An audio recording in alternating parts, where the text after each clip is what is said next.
Joining me tonight on Talking Pints is former bodyguard to the stars, now a business owner, an actor. There's nothing this man can't do. It's Simon Newton. Well, cheers.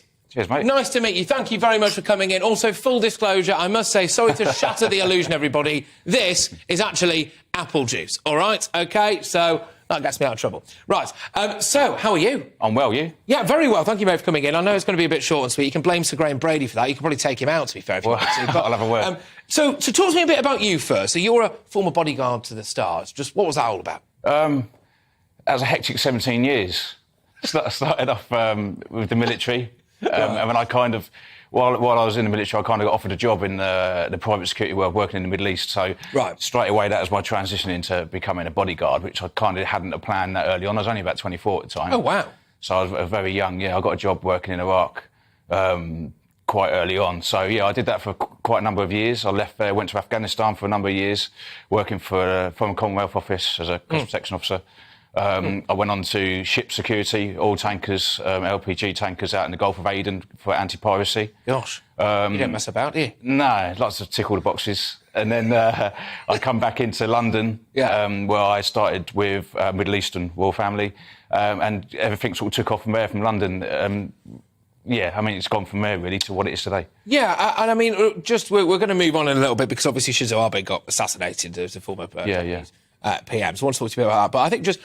Look, people like me, right, who are just civvies, I suppose, are absolutely fascinated by people like you. Right. You must have had some incredibly hairy moments. Yeah, of course, certainly working away. In the UK, we're quite lucky. It can be risky at times, but not so much in the UK. Middle East, obviously, working in, war-torn countries, if you like, it was rough some days. Right. But not all the time. You're not living that day every day. So, yeah, of course, yeah. Some rough moments. And you were, is it right, am I right to say you were bodyguard to Michael Jackson? I was, yeah, 2006. What was that like?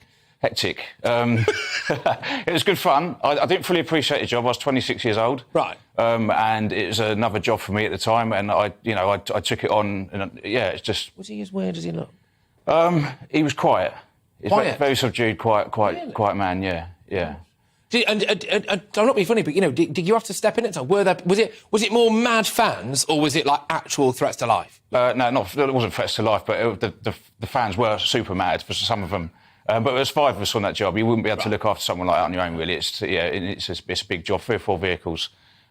Difficult to move them around, but yeah, I mean, it's a good job for me at that age again. It was a good job. Absolutely. Now, I just want to move on because sorry, we got squeezed by Sir Graham Brady, right? But classic. But look, in terms of what went on in Japan, I mean, you can look at it from a professional element of it. So basically, a guy came up behind the former Prime Minister and shot him twice. Yeah. I mean, that shouldn't have been allowed to happen, obviously. It shouldn't have been allowed to happen, but there's a lot of circumstances. From what I mean, I've only got the footage, what everyone's seen to go by. Obviously, I don't know anything other than that. So, first of all, it's very different to comment correctly on that because you only can go what the rest of the world can see. To my knowledge, it's a handmade.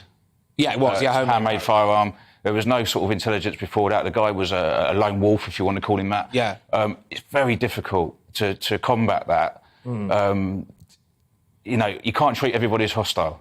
Right. There was no indicators at all that was going to happen. And just because you've got a 12-man or 20-man or 30-man security team doesn't mean to say you're invincible. But that 1% of, if they closed the security net to sort of a good 3%, to keep it tight, some days, unfortunately, that 3% gets touched. Yeah. And that's what happened that day, really. Just very, very quickly, I'm going to shout it out here, but I want one more. Do you have to constantly be on alert? And does that have an impact on you? Because can you switch off or not? Outside of work? Well, when you're at work, you must have to be on it all the time. And does that have a knock-on effect? You get used to it. Right. When you're out, if you're in a container, in a hotel, if the person you're looking after is away, it's fine, forget about it. But as soon as you step out of that hotel to wherever you're going to until you're back in that hotel that day, it's constantly on it all the time. And if you leave it a second, it can go wrong. Well, I'll tell you what, rather you than me, mate. Look, thank you very much. Cheers. I'm sorry it was short and sweet, like I said, but you picked a bad news day to come on, unfortunately, or a very good news day, depending on which way you're looking at it. Cheers, mate. You're welcome. Let's chat again soon, mate. I'm fascinated by you. That was Simon Newton there, of course.